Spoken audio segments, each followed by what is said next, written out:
Salam olahraga, selamat pagi buat kita semuanya.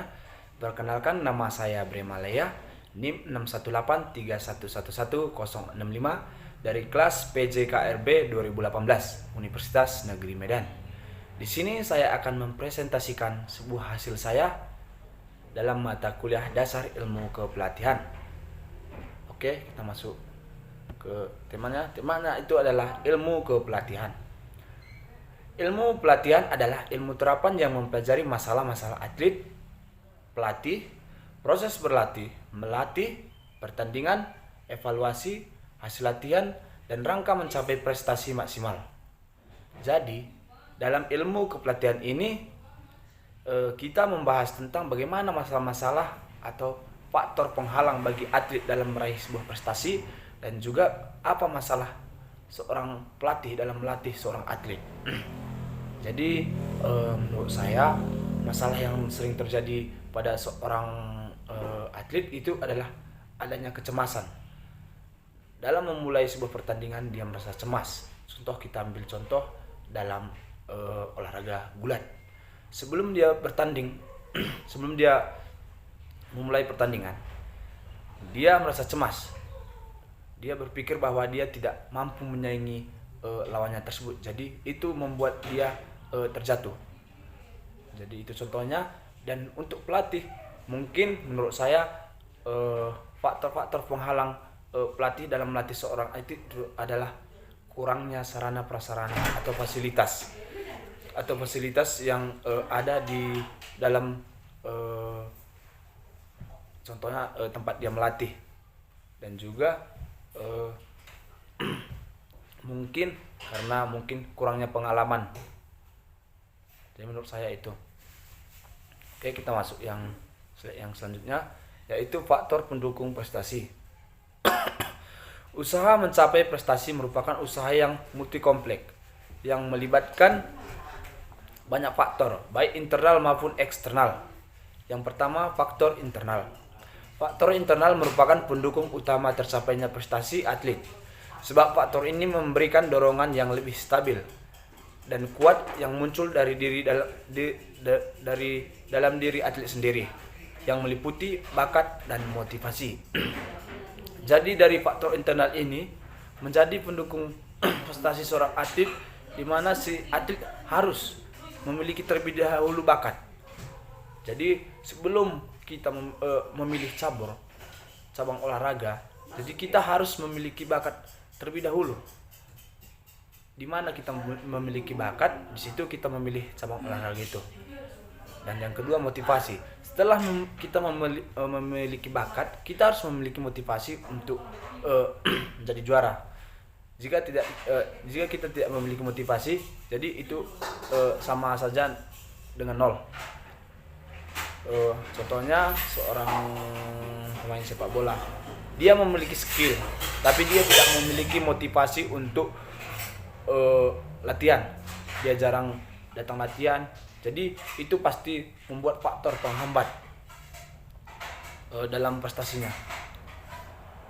Baru yang kedua itu adalah faktor eksternal, merupakan penguat yang berpengaruh terhadap kualitas latihan yang selanjutnya akan mempengaruhi prestasi. Faktor tersebut meliputi pelatih, sarana dan prasarana, dan pertandingan.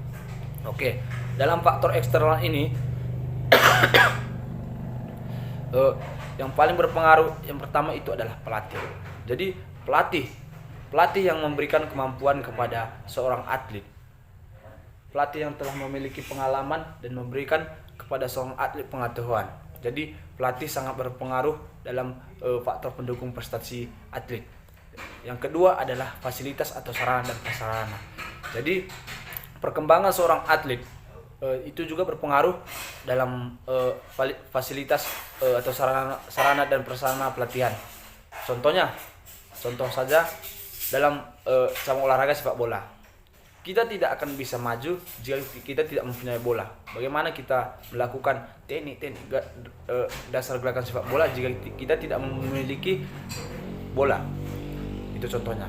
Dan juga pertandingan. Jadi seorang atlet juga akan berkembang jika telah mengikuti banyak-banyak pertandingan, event-event.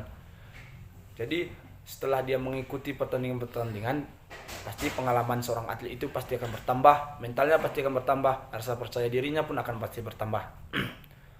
Kita lanjut ke yang slide berikutnya, latihan. Suatu proses mempersiapkan organisme atlet secara sistematis untuk mencapai mutu prestasi maksimal dengan diberi beban fisik dan mental yang teratur, terarah, meningkat dan berulang-ulang waktunya. Oke, di sini ada kata-kata sistematis. Sistematis adalah proses latihan yang dilaksanakan secara teratur, menggunakan pola kesinambungan dari yang mudah ke yang sulit. Jadi dalam proses latihan ini kita harus menggunakan latihan yang berkesinambungan atau teratur dari yang mudah ke yang sulit. Contohnya dalam permainan bola basket, seorang pelatih menyuruh siswanya untuk melakukan dribble terlebih dahulu, melakukan dribble. Setelah itu seorang pelatih menyuruh siswanya melakukan shooting. Setelah melakukan shooting, seorang pelatih menyuruh siswanya untuk menggabungkan keduanya. Yang pertama itu melakukan dribble, membawa bola. Setelah membawa bola, dia melakukan shooting. Jadi latihannya berkesinambungan atau dari yang mudah ke yang sulit. Oke, kita lanjut. Yang terakhir itu adalah melatih. Istilah melatih merupakan penyedia bantuan yang diatur bagi atlet atau sekelompok atlet yang dalam rangka menolongnya untuk mengembangkan dan meningkatkan dirinya. Kegiatan meliputi mengajar, melatih, memberi instruksi, menyediakan kebutuhan atlet. Jadi dalam seorang atlet untuk mengembangkan dan menolong dirinya untuk mengembangkan dan meningkatkan dirinya, dia harus mengajarkan apa yang telah dia ketahui dan melatih apa yang dia ketahui. Jadi itu adalah salah satu faktor untuk menolongnya mengembangkan dan meningkatkan kemampuannya. Jadi baiklah, inilah hasil dari presentasi saya. Akhir kata saya ucapkan terima kasih. Selamat pagi buat kita semuanya. Salam olahraga.